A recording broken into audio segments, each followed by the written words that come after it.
शांत राहूया. देवाच्या वचनाकडे आपण जात असताना आपण आपल्या मनाची तयारी करू. शांत राहूया.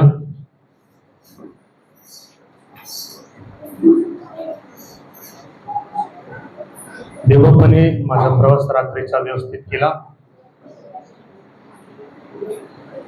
थोडीशी भीती वाटत होती. भयंकर पाऊस आहे मुंबईला कळालं.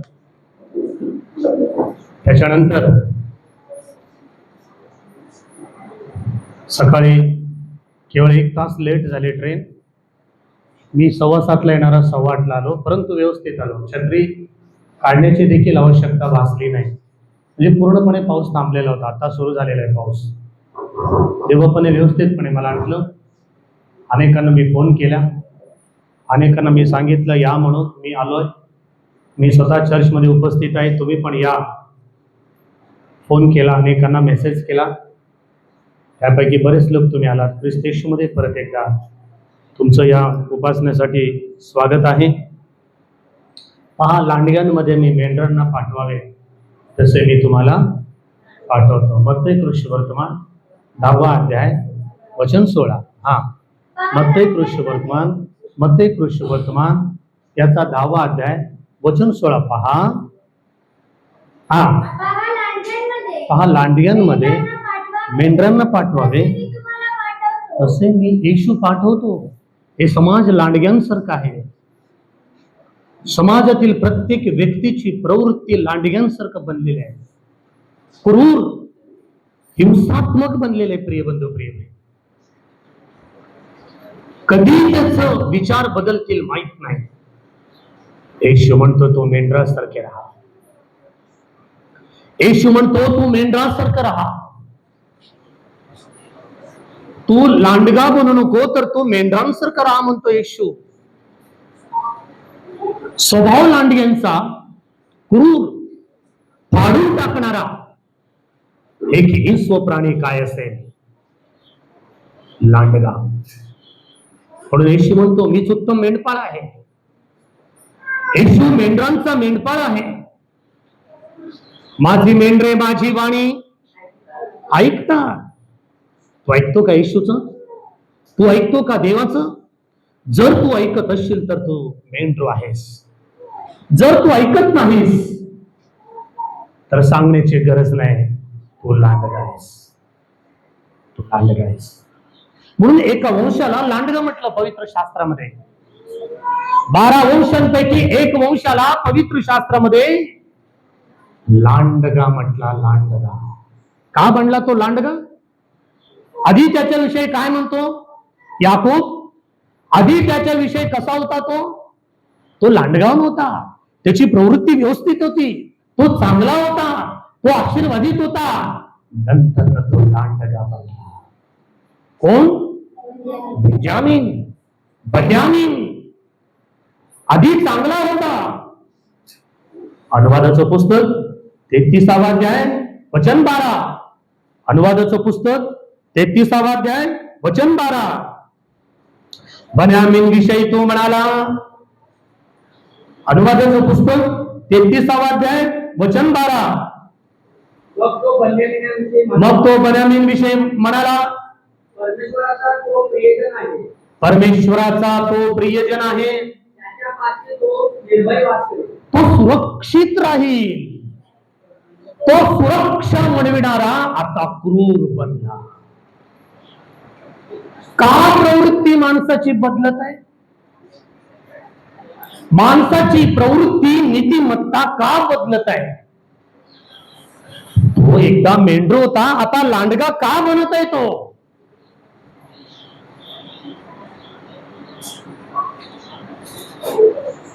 मोशे इस्रायल लोकांना घराण्यांना आशीर्वाद देत असताना सांगतो, प्रिय बंधू प्रिय बहीण, या ठिकाणी 40 वर्षे इस्रायल लोक प्रवासात आहे. 40 वर्षे इस्रायल लोक प्रवास करत असताना यहोशुवा जमिनी वाटून देतो. सगळ्यांना जमीन वाटून देतो. प्रत्येक 12 वंशांना जमीन वाटून देतो. तोपर्यंत राजे नव्हते. तोपर्यंत शाऊल नाही. तोपर्यंत दावीद नाही. तोपर्यंत किंग सॅलोमन नाही. अहेबाम नाही. राजे नव्हते. शास्ते होते, फक्त शास्ते. न्याय इंसाफ, एक दबोरा शास्ता, एक शमुएल शास्ता, एक यहोशुआ शास्ता. शास्ते होते, शास्ते. राजे नव्हते, शास्ते होते. त्या शास्त्यांच्या काळामध्ये एक भयंकर घटना घडली. त्या शास्त्यांच्या काळामध्ये एक भयंकर घटना घडली. ज्या बन्यामिनाविषयी मोशे म्हणतो, परमेश्वराचा हा प्रियजन त्याच्याजवळ सुरक्षित राहील, तो दिवसभर त्याच्यावर छाया करील, तो त्याच्या पाठीशी राहील. आता मात्र बन्यामीन क्रूर बनला. प्रियानो, बेंजामीन, एक स्त्री त्याच्या जवळ सुरक्षित राहू शकली नाही. एक स्त्री त्याच्या जवळ सुरक्षित राहू शकली नाही. लांडग्यांचा स्वभाव माहित आहे तुम्हाला? गँग रेप माहित आहे तुम्हाला? गँग रेप सगळे मिळून एका स्त्रीवरती, एका अभागी मुलीवरती रेप करतात. कोण लक्षात येते तुम्हाला गँग रेप म्हटल्यानंतर? दिल्लीची निर्भया बसमध्ये दिल्लीला गँग, एक स्त्री एक पुरुष परस्पर एक संमतीने फिजिकल रिलेशन ठेवणे ते वेगळं, हे पण पापच आहे, ते वेगळं. गँग रेप करणं वेगळं. आलं लक्षात? लक्षात येते का? या दोन मधला फरक मी तुम्हाला सांगतो. एक स्त्री एक पुरुषाबरोबर संमतीने, ओके ठीक, दोघं एकमेकांशी सहमत करून रिलेशन ठेवणं ते वेगळं, गँग रेप करणं वेगळं. बन्यामीन तसाच बनला. प्रियांनो, बन्यामीन तसंच बनला. बेंजामीन तसंच बनला. बन्यामिनाला प्रिय बंधू, प्रिय बँड, फाडून टाकणारा लांडगा म्हटले. फाडून टाकणारा लांडगा, फाडून टाकतो लांडगा. निर्भयाला कसं करण्यात आलं? तिचे लचके तोडण्यात आले. बसमध्ये रात्री 12, 12:30 वाजता, 1 वाजता काम करून ती बसमध्ये चढली. ती बस होती दिल्ली गव्हर्नमेंटची. तुम्ही जसं बेस्ट बसला जाता ना, मुंबई, बृहन्मुंबई महानगरपालिकेची बेस्ट बस, तसं ते दिल्लीची बस. त्या बसमध्ये ती बसली. तिच्यासोबत तो तिचा प्रियकर होता, फ्रेंड होता.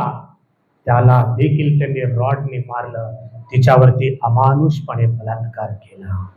त्याला म्हटलेलं आहे गँग रेप, नको असताना केलेली रेप, त्याला गँग रेप म्हणतात. असंच झालं. बन्यामीन एका स्त्री बरोबर असाच वागला,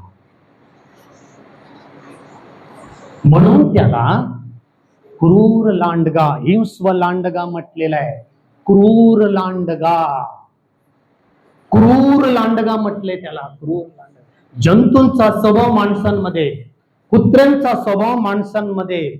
कुत्र्याचा स्वभाव माणसांमध्ये कशाला? अनेक काय म्हणतो संत पाऊल? त्या कुत्र्यांविषयी सावध असा. का म्हणतो असं? कुत्रा परत परत कुठं जातो?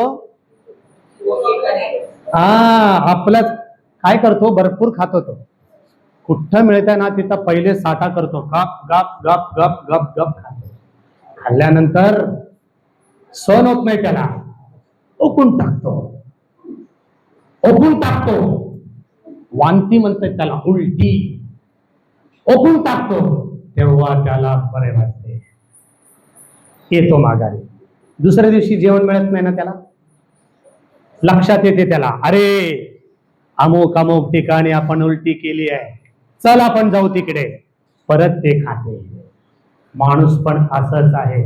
नको म्हटलं तर तेच करतो, नको म्हटलं तर त्याच प्रवृत्तीला जातो, नको म्हटलं तर तेच आयडिया वापरतो, नको म्हटलं तर प्रियांनो तिकडच जातो. त्याला म्हटलेलं आहे कुत्रा. कुत्रा माणसाचा, या जनावरांचा स्वभाव कुत्र्यांमध्ये आलेला आहे.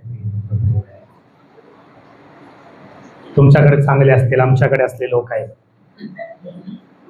आमच्याकडे असले लोक आहेत, त्यांना देवपुत्रा म्हणतो. या बन्यामीनाला देव लांडगा म्हणतो का? तो क्रूर आहे, तो क्रूर आहे. काय भयंकर घटना घडली बघा. काय घटना घडली? शास्त्रेचं पुस्तक, शास्त्रेचं पुस्तक, शास्त्रे 19वा अध्याय, शास्त्रेचं पुस्तक याचा 19वा अध्याय वचन 1 पासून. त्या काळी इस्रायलात कोणी राजा नव्हता. तेव्हा एक लेवी एफ्राईमच्या डोंगर प्रदेशातल्या मध्यभागात त्याने यहूदातील एक उपपत्नी ठेवली होती. एकदा रागाच्या भरात ती आपल्या आई बापांकडे निघून गेली. भांडण होतात ना नवरा बायकोचे, भांडण झालं हे लोक माघारी पडते. कुठे? आई बापांकडे. कुठे जातात? माहेरी, मायका, तिकडे जातात. बरोबर आहे? बरोबर आहे ना? तुमच्याकडे घडलंय का? नाही घडलं तर तुम्ही खूप चांगले लोक आहात. आमच्याकडे तसं घडतं. भांडणं झाल्या हे लोक कुठे जातात? कुठे? माहेरी जातात. इथं तसंच झालं. ही बाई माहेरी गेली नवऱ्याला सोडून. जायचं नाही. एकदमच तो क्रूर असला, भयंकर असला, ठीक आहे, ओके. पण काय घडली घटना? काय झालं बाळा?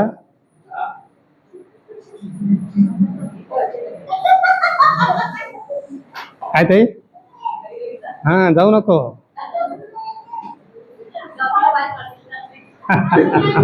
ओके तुमच्या विषय नाही, पण या स्त्री विषयी, तुमच्या विषय, तुम्हाला हे लागू होत नाही.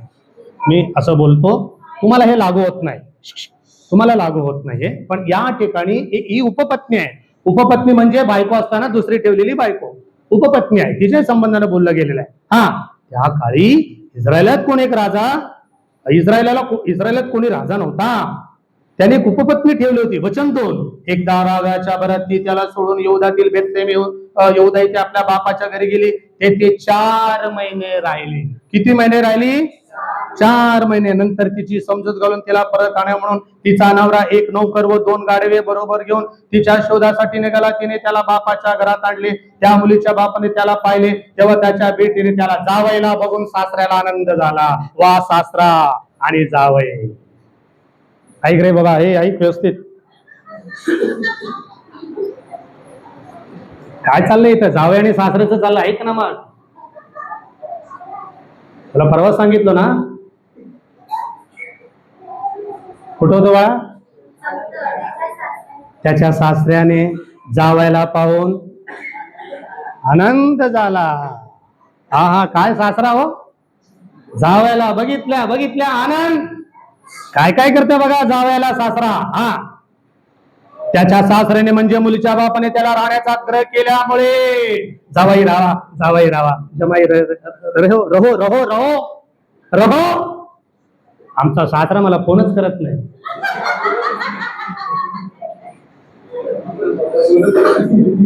इस्रायल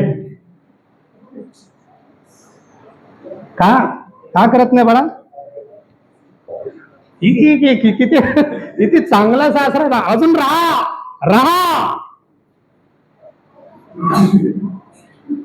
म्हणतो सासरा जावयाला. 4थ्या दिवशी पहाटे उठल्यावर त्याचे जाण्याची तयारी केली. वचन 4 वाच बाळा. वचन 4.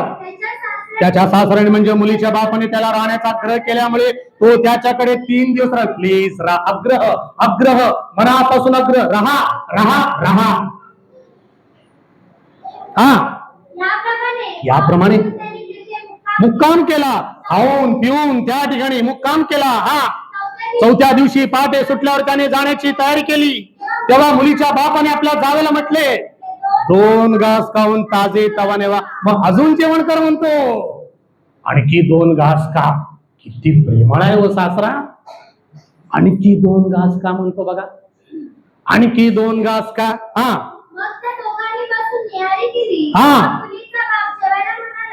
जावयाला म्हणाला. माझं लक्ष असते बाळा. हा अजून अजून एक दिवस राहा म्हणतो, खुशीने येते राहा, आणखी एक रात्र मजेत घालवा. सासू सासऱ्याचं आणि जावयाचं काय गंमत चाललंय बघा, किती गंमत, मज्जाच मज्जा. Enjoy enjoy. हा जावई जाण्याच्या तयारीत होता, पण सासऱ्याच्या आग्रहामुळे त्याने मुक्काम वाढवला. सगळं मिळतंय तर राहायचं, मिळतंय ना राहायचं, सोडायचं नाही. आहे का सासरे असे तुम्हाला? मला नाहीये. 5व्या दिवशी जाण्यासाठी तो पाठी सुटला तेव्हा मुलीचा बाप त्याला म्हणाला, न्याहारी करून ताजे तवण आणि संध्याकाळपर्यंत थांबा. मग ते दोघे एकत्र जेवले. मग जावई आपली उपपत्नी व सेवक यांच्यासह जायला निघाला. तेव्हा मुलीचा बाप म्हणजे त्याचा सासरा त्याला म्हणाला, संध्याकाळ होत चालली, तुम्ही कृपया रात्री येतेच राहा. दिवस सरत आलाय, येतेच आनंदात राहा. उद्या सकाळी पहाटे सुटून मार्गस्थ व्हा व आपल्या घरी जा. रात्री जाऊ नका म्हणतो, परत मुक्काम, परत मुक्काम. हा पण तो माणूस त्या रात्री तेथे राहीना. बस झालं बाबा, आता किती वेळ राहायचं सासऱ्याच्या घरी, ज्या दिवस राहायचं नाही. सासऱ्याच्या घरी ज्या दिवस राहायचं नाही किंमत नसते रे, ज्या दिवस राही नाही. म्हणून आता निघण्याच्या तयारीत आहे. निघण्याच्या तयारीत असल्यानंतर कुठे थांबतो तो, तोटून मार्गच झाला. तो खोगिरी घातलेली आपली 2 गाढवे आणि आपली उपपत्नी यांच्यासह यबूसच्या म्हणजे यरुशलेमच्या जवळ आला. यबूस नगरजवळ ते आले तेव्हा दिवस बराच काल गेला, रात्र झाली, शाम हो गया. बरोबर आहे, रात्र झाली. हा हा चला आपण हे बाळा हे चालव, हे फॅन चालव. हा हा हा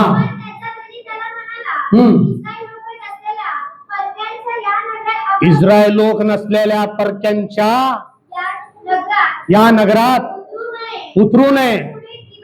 परंतु कधी कधी आपलेच डेंजर असतात, परके चांगले असतात.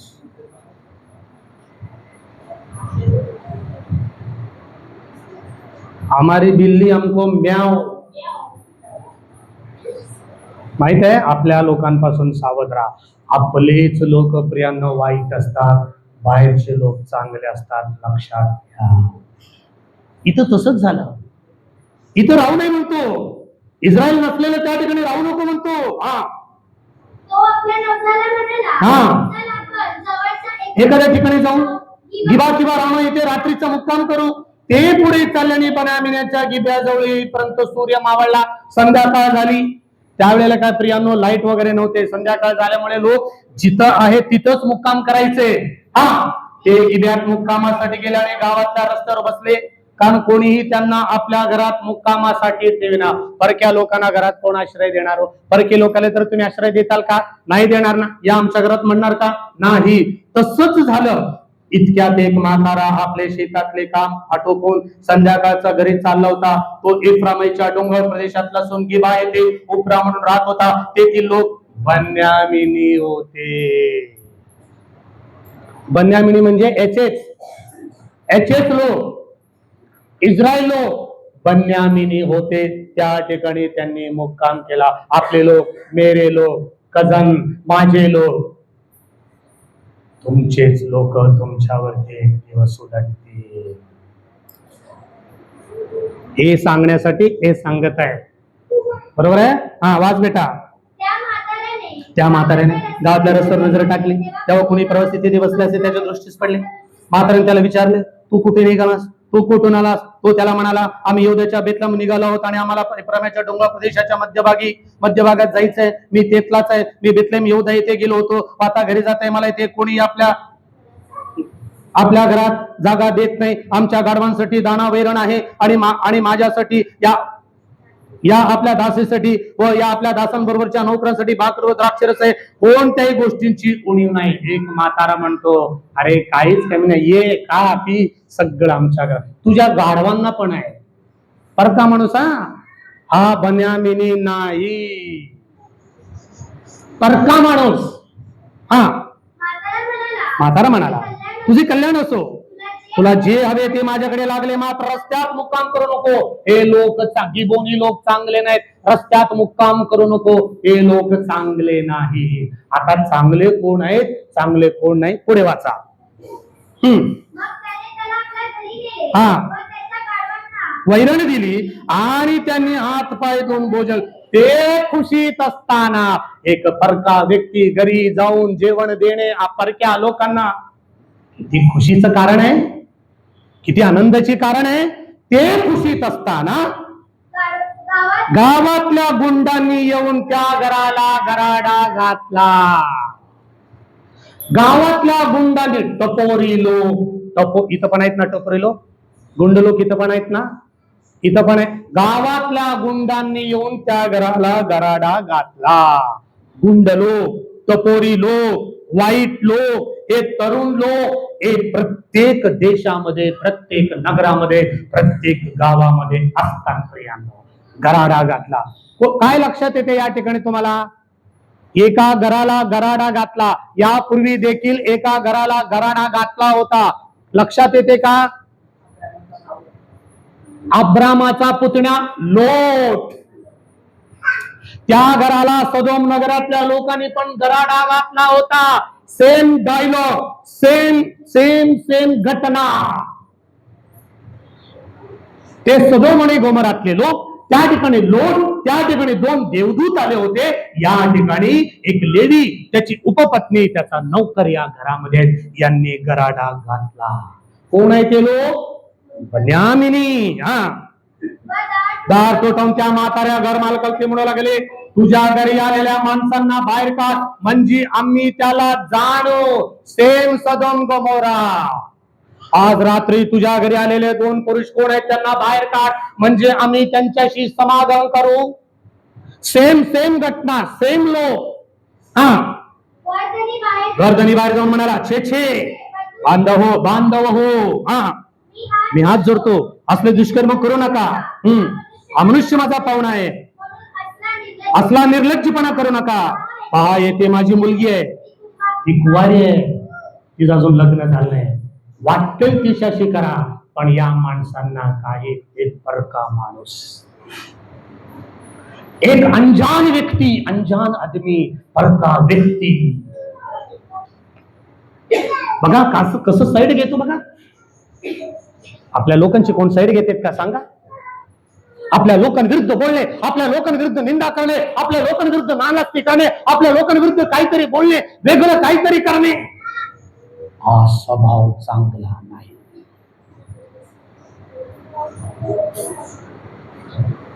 तरी ती माणसे त्याचे ऐकेनात. गुंड प्रवृत्तीचे माणसे ऐकत नाहीत प्रियांनो, ऐकत नाहीत, ऐकेनात. मग त्या माणसाने आपल्या उपपत्तीला धरून त्यांच्याकडे बाहेर नेऊन सोडले. त्यांनी तिच्याशी रात्रभर गँग रेप केला प्रियांनो. एका पायला किती माणसांनी फाडून टाकलं माहित नाही.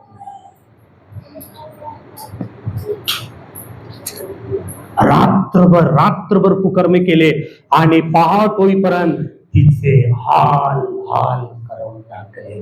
एका स्त्रीला एका गँगने मिळून पाशवी बलात्कार केला तर तिचं काय हाल होईल सांगा प्रियांनो.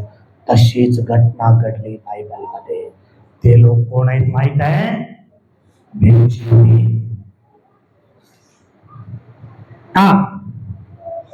किती धैर्य प्रियांनो या लोकांना, किती धैर्य या लोकांना, किती धैर्य. पहा, एका स्त्रीवरती एवढ्या लोकांनी अत्याचार करायचं का? केले प्रियांनो, त्यांनी केले. पाठ होईपर्यंत तिचे हाल केले. पाठ झाल्यावर त्यांनी तिला सोडले. पहाटेस ती स्त्री आपला नवरा ज्या घरी होता ते येऊन उजाडेपर्यंत दाराशी पडून राहिली, मरून गेली. आबाडी मरून गेली. नवऱ्याकडे असले असते तर चांगले असले असते, मरून गेले.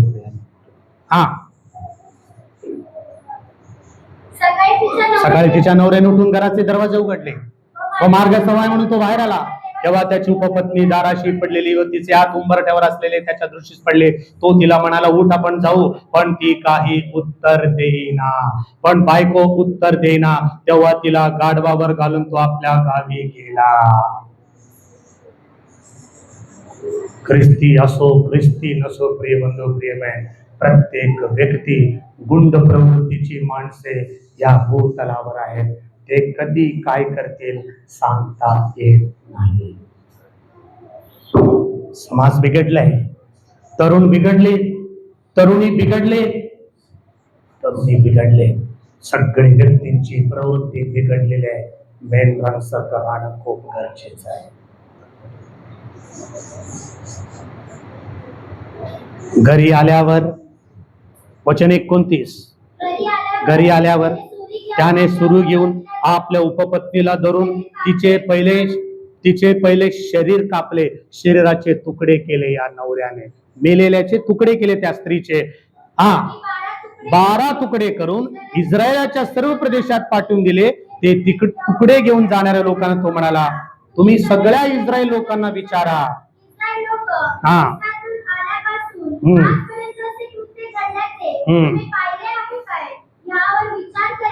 दया नाही, प्रेम नाही, कळवळा नाही, करुणा नाही, प्रीती नाही, चांगली नजर नाही.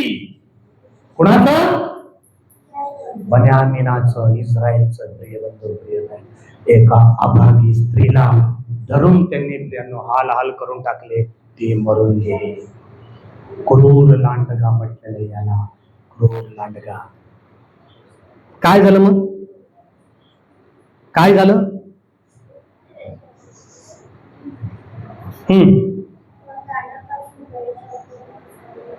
ते तुकडे घेऊन जाणाऱ्या लोकांना तो म्हणाला, तुम्ही सगळ्या इस्रायल लोकांना विचारा. इस्रायल लोक मिस्रातून आल्या दिवसांपासून आजपर्यंत असे कृत्य घडल्याचे तुम्ही पाहिले आहे काय? यावर विचार करा आणि आपली मत सांगा. ते पाहणाऱ्या सर्वांनी उद्गार काढले. तेव्हापासून तर आतापर्यंत असले कृत्य घडल्याचे कोणी पाहिले नाही. हे बेंजामिन कुटुंबांनी केलं. मग दानापासून बेरशिबापर्यंतचे सर्व इस्रायल लोक व गिलगलातले लोक बाहेर पडले व त्यांची मंडळी एकत्र येऊन मिस्पा परमेश्वरासमोर जमा झाले.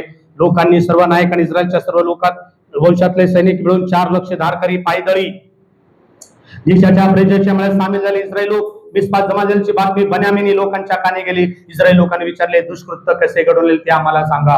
त्या खून झालेल्या स्त्रीचा नवरा जो लेवी याने उत्तर दिले, मी आपल्या उपपत्नी बरोबर बन्यामिनीच्या गिब्यात रात्री मुक्कामाला आलो. गिब्यातल्या लोकांनी रात्री घराडा घातला. माझा खून करण्याचा त्यांचा बेत होता आणि त्यांनी माझ्या उपपत्नीवर बलात्कार केला. मी म्हटलं, आधीच सांगितलं, एका स्त्रीला एका पुरुषाने दोघं संमतीनं केलेलं तो कुकर्म वेगळा आणि बलात्कार करणं वेगळं. यांनी बलात्कार केला. तिचे तुकडे केले, इस्रायलच्या वंशातील सर्व प्रांतात पाठवून दिले, कारण त्या लोकांनी इस्रायलमध्ये कामांधवन निर्लज्ज कृत्य केले होते. इस्रायल लोक, तुम्ही सर्व आता आपला अभिप्राय व मसलत द्या. तेव्हा सर्व लोक एकमताने उठले, एकमुखाने म्हणाले, आपल्यापैकी कोणी तंबूत राहणार नाही, आपल्यातल्या कोणी परतायचे नाही. हे जे लोक आहेत ना, फार लढवय्ये होते, युद्धात पराक्रमी होते.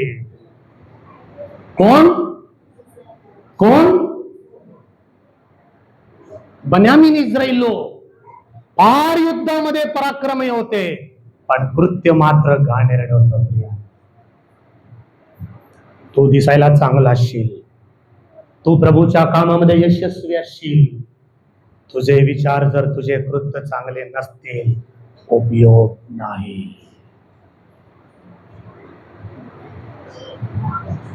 उपयोग नाही. बघा किती चांगले होते ते. वचन 16 वाच बेटा.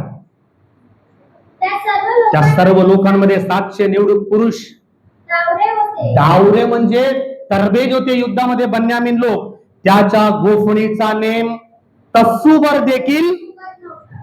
गोफणी कोण घेतला होता? दाविदाने गोफणी घेऊन कोणाला मारला? हे लोक पण गोफणी चालवण्यामध्ये तस्सूवर देखील त्यांचा नेम चुकत नसे. एवढं चांगलं असून पण यांनी एका स्त्रीवरती बलात्कार केला, आपलं जीवन बदलून टाकलं. यानं निर्लज्ज कृत्य केलं. यांनी तो चांगला आहे का? तुला वाटते का? पण तुझं जीवन जर चांगलं नसेल, परिस्थिती काय होईल बघा प्रिय बंधू. परिस्थिती काय होईल? बदला त्यांनी घेतला. आणि पवित्र शास्त्र बायबल सांगते, इस्रायल लोक त्याच्यापुढे युद्धासाठी निघाले. बन्यामीनच्या वंशाकडे त्यांनी जासूस पाठवले आणि प्रियबंधू प्रियबण, या बन्यामिनी लोकांना किती माणसांना मारून टाकले बघा त्यांनी. वचन 35. वचन 35.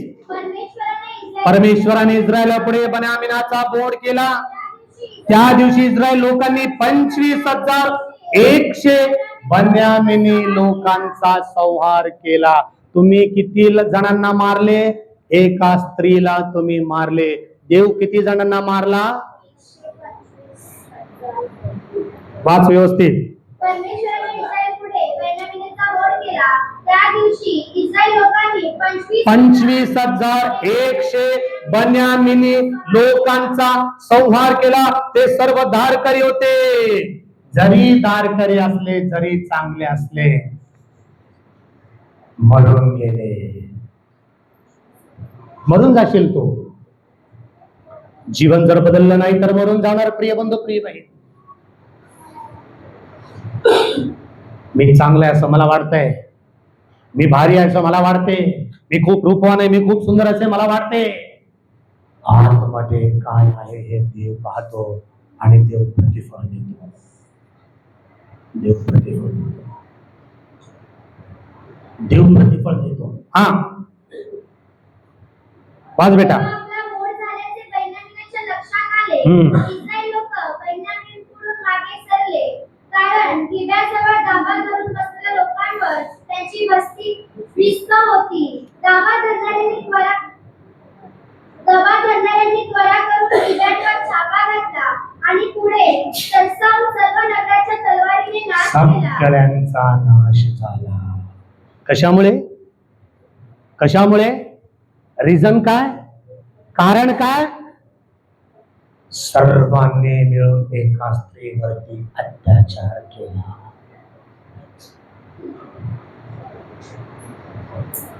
बलात्कार केला. बलात्कार माहित आहे तुम्हाला? नसरापूर या ठिकाणी एका लहान बालिकेवरती बलात्कार झाला. किती लोकांना माहित आहे? नसरापूर या ठिकाणी, पुणे या ठिकाणी नसरापूर आहे ना, परवा दिवशी त्याला फाशीची शिक्षा झाली. कधी? परवा. त्या म्हाताऱ्याला, कांबळे, काय ना, भीमराव कांबळे, त्या म्हाताऱ्याला काय झाली? फाशीची शिक्षा झाली. फाशीची शिक्षा झाली. हैदराबाद या ठिकाणी दिशाला मारून टाकला ना, पेट्रोल टाकून जाळून देण्यात आला. साऊथला, हैदराबादला त्या पोरांना, त्या तरुणांना एनकाउंटर केलं पोलिसांनी. माहितीये तुम्हाला? जागच्या जागी मारून टाकले, एनकाउंटर केले. इथं बन्यामिनी लोकांचा नाश झाला. बन्यामिनी लोकांचा.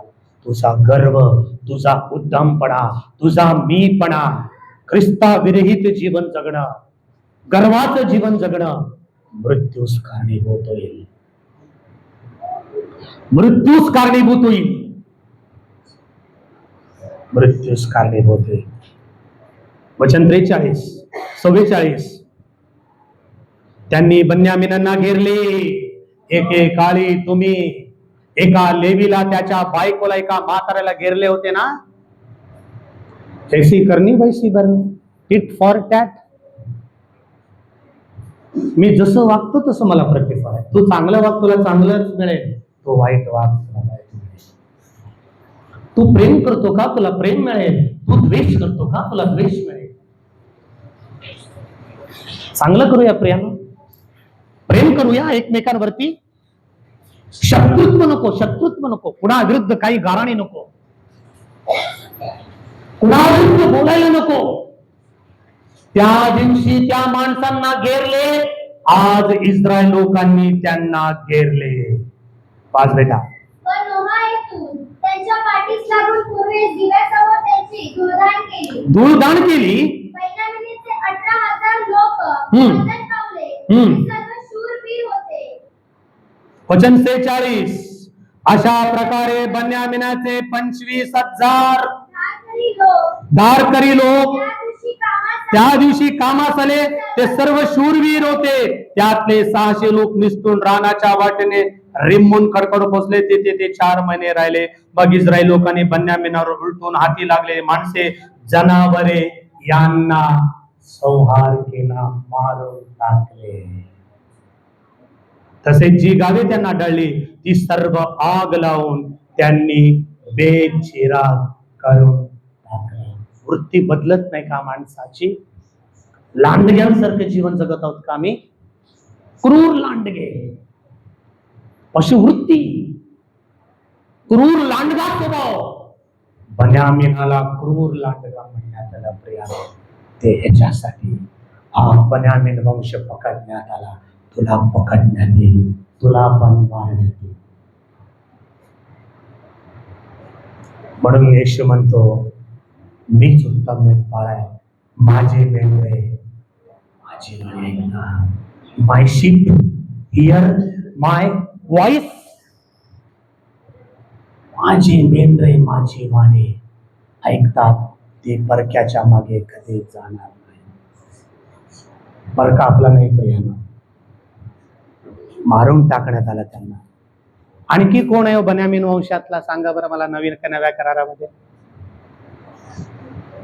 सांग बेटा. बन्यामीन वंशातला कोण आहे नव्या करारात?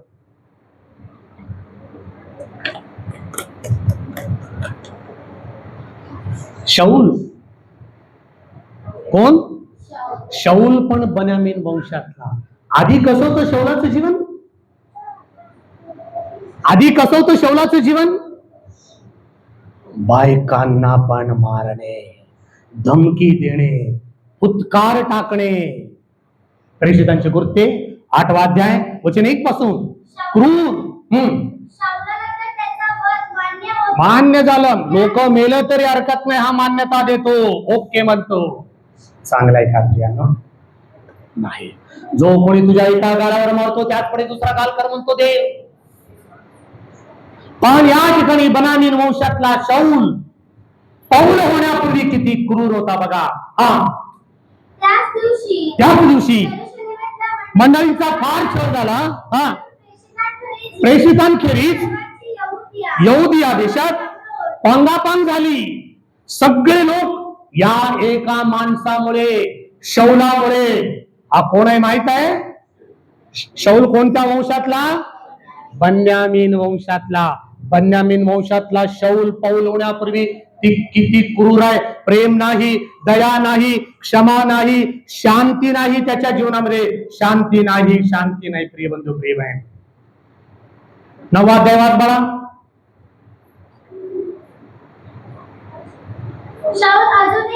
शाऊल अजूनही प्रभूच्या शिष्यांना धमक्या देणे, त्यांना मारून टाकणे या विषयांचे फुत्कार टाकत होता. जो कोणी बदलला नाही तो शाऊल आहे. जो कोणी बदलला नाही तो लांडगा आहे. जो कोणी बदलला नाही, ज्याचं जीवन परिवर्तित झालेलं नाही, तो बन्यामीनी आहे. तो ख्रिस्ती नाही. तो ख्रिस्ती नाही. तू ख्रिस्ती आहेस का? तुझं जीवन बदललेलं आहे. तू प्रेम करतो, तू दया करतो, तू क्षमा करतो, तू नाही मानतो, हे असं नाही मानतो. तू जर बन्यामीनी वंशातला आहे तर तू घात करतो. तुम्हाला वाटत असेल घात करणं म्हणजे चाकूने भोसकणे नव्हे. शब्दाने पण काही माणसं घात करतात. या बोलण्याने पण. जीभ माहित आहे ना? जीभ माहित आहे ना? एक डॉक्टर काय म्हणतो गेल्या जीभ बाहेर काढ, बॅटरी लावतो. तिथंच प्रॉब्लेम आहे.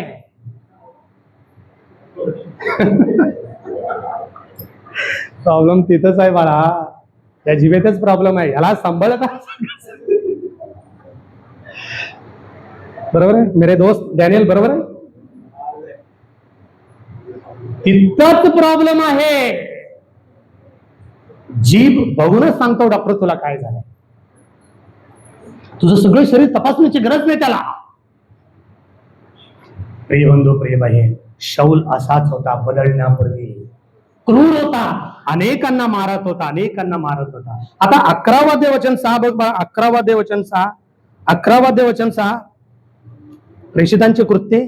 त्याकडे मी न्याहाळून पाहून विचार करीत होतो.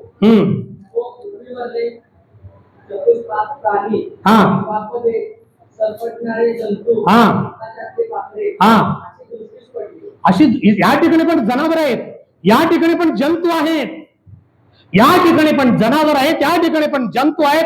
या जंतूंचा, या जनावरांचा दृष्टांत प्रभू येशू ख्रिस्ताच्या द्वारे, देव पित्याच्या द्वारे कुणाला सांगतो? देव पेत्राला. या सगळ्यांचा स्वभाव बदललेला आहे. म्हणतो पेत्राला, उठ, मारून खा. ते शुद्ध आहे. आम्ही पण एकेकाळी जनावरांसारखे होतो प्रियानो, पण आज आमचा जीवन बदललेला आहे येशू ख्रिस्तामुळे. पण अजून तुझी प्रवृत्ती जनावरांसारखी आहे का? तू अजून बदलला नाही का? अजून तू क्रूर आहेस का? अजून तू लांडगा आहेस का? अजून तू लांडगा आहेस का? अजून तू लांडगा आहेस का? प्रेषितांच्या कृत्यामध्ये एक लांडगा बदलला गेला, शौल बदलला गेला, त्याचं जीवन बदललं गेलं आणि तो ख्रिस्तासाठी जीवन जगणारा बनला.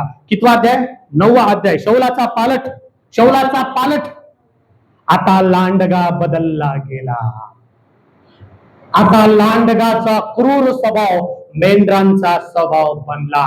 याला म्हटलेले खरं परिवर्तन. याला म्हटलेले खरं परिवर्तन.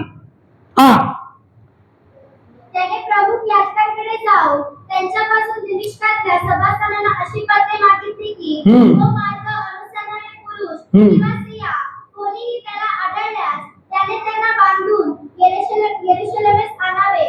मग जाता जाता असे झाले की दिमिश्काजवळ येऊन त्यावेळी अकस्मात त्याच्याभोवती आकाशातील प्रकाश चमकला. तो जमिनीवर पडला. त्याने अशी वाणी आपल्याबरोबर बोलताना ऐकली, शौला शौला माझा छळ का करतोस? तेव्हा म्हणाला, प्रभू तू कोण आहेस? त्याने म्हटले, ज्या येशूचा तू छळ करतोस तोच मी आहे, तोच मी आहे. बदलला गेला. कोण? शौल. कुणाच्या द्वारे? अनन्याच्या द्वारे. अनन्याच्या हातून बाप्तिस्मा घेतला, दिमिश्कामध्ये गेला, प्रार्थना करू लागला. लोकांना मारणारा लांडगांसारखं बनलेला शौल पाऊल झाला, गुडघे टेकून प्रार्थना करू लागला. तू प्रार्थना करतोस का देवाकडे? तू देवाकडे प्रार्थना करतोस का? प्रार्थना करण्याची गरज आहे. आपलं जीवन प्रार्थनाशील बनवूया. आपलं जीवन प्रार्थनेच्या द्वारे देवाला समर्पित करू. देवा माझा स्वभाव बदल. देवा राहणीमान बदलण्याची गरज नाही, कपडे बदलण्याची गरज नाही. कपडे तेच का? तुझं घर जे आहे तेच राहू दे, तसंच राहू दे. नो, काही प्रॉब्लेम नाही, काही प्रॉब्लेम नाही. स्वभाव मात्र बदलणे गरजेचं आहे. स्वभाव मात्र बदलणे गरजेचं आहे. स्वभाव मात्र बदलणे गरजेचं आहे. या ठिकाणी बेन्यामीन वंशातला शौल, एकेकाळी लांडगासारखा असणारा शौल पालट झाला, बदलला. प्रभू त्याला म्हणाला, प्रभू त्या वचन करा. प्रभू त्याला म्हणाला, उठ, नीट नावाच्या रस्त्यावर जा आणि यहूदाच्या घरी तास कर, शौल नावाच्या मनुष्याचा शोध कर, कारण पहा तो काय करत आहे? एकेकाळी लोकांना मारणारा आता प्रार्थना करणारा बनला. आहे का तुझं जीवन तसं? तुझं जीवन आहे का? तू प्रार्थना करणार आहेस का? तू प्रार्थना करणार आहेस का? एक वंश बदलला गेला, आम्हीच बदलले गेलो नाही. मी त्या वंशाचा, मी त्या कुटुंबाचा, मी त्या घराण्याचा, मी या घराण्याचा. माझं घराणं मोठं, माझे लोक मोठे, माझा बाप मोठा, माझी आई मोठी, माझे लोक मोठे. तुझा स्वभाव बदलून घे आधी, तेव्हा तू मोठा, तेव्हा तू मोठा, तेव्हा तू मोठा. आम्ही कोणी ब्रँड नाही, आम्ही कोणी मोठे नाही, आम्ही कोणी नाही.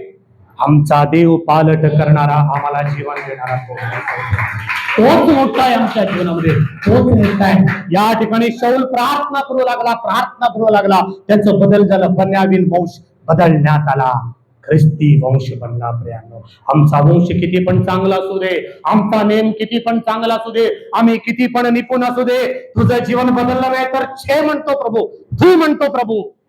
प्रिय बंधू, प्रियमय, बऱ्याच गोष्टी आहेत. एकच एक उद्देश आहे, एकच एक कळकळीची विनंती आहे, आपलं जीवन बदललं जाणं, गुडघे टेकून प्रार्थना करणं परमेश्वराकडे, त्याच्याकडे अवलोकन करणं, त्याचं अवलोकन करणं, त्याचे दयेची याचना करणं, क्षमेची विनंती करणं, अनेकांना सामावून घेणं. यापुढे जर शौलाचं जीवन जर तुम्ही बघितला, 11वा अध्याय, 12वा अध्याय, 13वा अध्याय, 14वा अध्याय, 15वा अध्याय, 20वा अध्याय, हे सगळं जर तुम्ही बघितलं, बायबल सांगते प्रिय बंधू, प्रिय बहीण, हे सगळं काही जर तुम्ही बघितला, त्याचं जीवन बदललेलं आहे. प्रेषितांचे कृत्ये, शेवटचं वचन, प्रेषितांचे कृत्ये शेवटचं वचन, त्याच उद्देशाने त्याच मनाने गुडघे टेकून आज या प्रभू मेजाकडे, या पवित्र स्थानाकडे आपण येऊ प्रियानं. आपलं जीवन बदलू, आपलं जीवन प्रभूला समर्पित करू. प्रभू मी चांगला नाही, मी वाईट आहे, प्रभू मी काही नाही, प्रभू तू सर्वस्व आहेस, मी फक्त पात्र आहे, मी फक्त पात्र आहे. तुम्ही मला याच्यामध्ये पाणी आणून दिला, तुम्ही मला याच्यामध्ये पाणी आणून दिला, या बाटलीत मी पाणी पितो. पाणी पिल्यानंतर प्रिय बंधू प्रिय बहीण, मी आभार कुणाचं मानायला पाहिजे सांगा? मी थँक्स कुणाला म्हणायला पाहिजे? पाणी देणाऱ्याला म्हणायला पाहिजे का या बाटलीला म्हणायला पाहिजे? पाणी देणारा बाटली देणारा श्रेष्ठ नव्हे. पाणी किंवा माफ करा, पाणी किंवा बाटली श्रेष्ठ नव्हे, पाणी देणारा श्रेष्ठ. मी त्याचे आभार मानायला पाहिजे, तो श्रेष्ठ आहे प्रियांनो, तो श्रेष्ठ आहे. मी थँक्स याला म्हणून का उपयोग? हे निर्जीव आहे. ज्याने मला हे बाटली दिली, पाणी दिले, त्याला मी थँक्स म्हणणं गरजेचं आहे. शौल तसाच बनला प्रिया. 20वा अध्याय, शेवटचं वचन वाचू, समाप्त करूया. शेवटचा 20वा अध्याय, प्रेषितांची कृत्ये याचा 20वा अध्याय वचन 29. मी गेल्यावर कळपाची दयामया न करणारे क्रूर लांडगे आमच्या मंडळीमध्ये पण क्रूर लांडगे शिरतील. मी जाणू नाही म्हणतो संत पौल, मी पण एकेकाळी लांडगा होतो, परंतु आता मी बदललो. अनेक मंडळांनी तयार केल्या, अनेक मंडळांसाठी मी पत्र लिहिली. मी गेल्यानंतर, मी मेल्यानंतर कळपांची दयामया, या लांडग्यांना दयामया नाही, लांडग्यांना दयामया नाही, मेंढरांना दयामया आहे. आपण मेंढरू बनू. तू मेंढरू बनणास का लांडगा म्हणणारस? मला लांडगा व्हायचंय, हात उंच करा. मला मेंढरू व्हायचंय, हात उंच करा. प्रिय बंधू प्रिय बहीण, परत एकदा, कळपाची दयामया न करणारे, वचन 20 किती? 20वा वचन 29. मी गेल्यावर कळपाची दयामया न करणारे क्रूर लांडगे तुमच्यावर, त्यांचा स्वभाव बदलले नाही, त्यांचं रूप बदललं नाही, त्यांचं बोलण्याची पद्धत बदललेली नाही.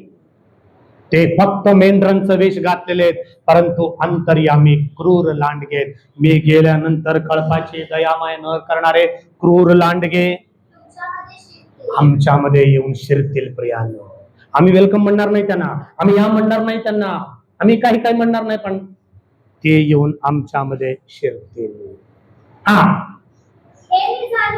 हे मी जाणून आहे. शिष्यांना आपल्या मागे ओढून घेण्यासाठी विपरीत गोष्टी बोलतील. 3 वर्षे रात्रंदिवस रडा रडा रडा, देवाकडे रडा. जो कोणी देवाकडे रडतो, त्याची अश्रू, त्याची प्रार्थना देव ऐकतो. प्रियांनो, येशू रडला नाही का? दावीद रडला नाही का? येशू रडला, दावीद रडला. इर्मयाला रडणारा संदेष्टा म्हटलेला आहे. इर्मयाला रडका संदेष्टा म्हटले. इर्मयाला माहित आहे तुम्हाला, रात्रंदिवस शौल काय करतो? अश्रू गाळून प्रत्येकास बोध करण्यास खंड पडू दिला नाही. ही आठवण ठेवून सावध राहा. परमेश्वराकडे रडू, परमेश्वराकडे रडून प्रार्थना करू, आपलं जीवन त्याला समर्पित करू. आपलं जीवन बदलून जाईल, प्रभू आपल्यामध्ये येईल, आपले पापे पुसून टाकली जातील. क्रूर अंतर्यामी असणारे लांडगाचा स्वभाव निघून जाईल. मेंढराचा स्वभाव तुमच्या आणि माझ्यामध्ये येईल. आम्ही पण काय चांगले नव्हतो, आम्ही पण वाईटच होतो, परंतु कोणीतरी आपल्यासाठी प्रार्थना केली. येशूने प्रार्थना केली, संत पौलाने प्रार्थना केली, शिष्यांनी प्रार्थना केली, आमच्या आई बापांनी प्रार्थना केली, पालक लोकांनी प्रार्थना केली, देवाच्या सेवकांनी प्रार्थना केली. आमचं जीवन आज बदललेलं आहे. असंच राहू प्रियांनो, चांगलं राहू, चांगलं कार्य करू, मेंढरांसारखं जीवन जगू. असं जीवन जगण्यासाठी देव बाप तुम्हाला सहाय्य करू. या डोळे बंद करू, प्रार्थना करू. प्रिय देव बाप्पा, पहा, लांडग्यांमध्ये मेंढरांना पाठवायचं असं मी तुम्हाला पाठवतो या वचनाप्रमाणे. आमचा स्वभाव जर लांडगासारखा असेल, क्रूर असेल, तर बन्यामिनासारखी आमची अवस्था होईल, ज्या बन्यामिनांना मारून टाकण्यात आला, बेचिराख करण्यात आलं, आग लावून प्रिय देवप्पा त्यांना मारण्यात आलं. परंतु जो खराखुरी बन्यामिनी होता, जो शौल होता, जो लांडगा होता, तो बदलला गेला. ख्रिस्तासाठी त्याने आपले जीवन समर्पित केलं. अनेक मंडळाची त्याने स्थापना केली आणि दयेचा आणि करुतर प्रीतीचा, करुणेचा आणि तो शिष्य बनला. आमचं जीवन देखील असंच असण्यासाठी सहाय्य करा. तुमच्या कृपेत आम्हाला चालवा. हमेश आमच्या पुढे असताना, यातून आम्ही घेत असताना आमच्या संगती राहा आणि आम्हाला चालवा. येशू ख्रिस्ताच्या प्रेमळ पवित्र नावाने प्रार्थना विनवणी केली म्हणून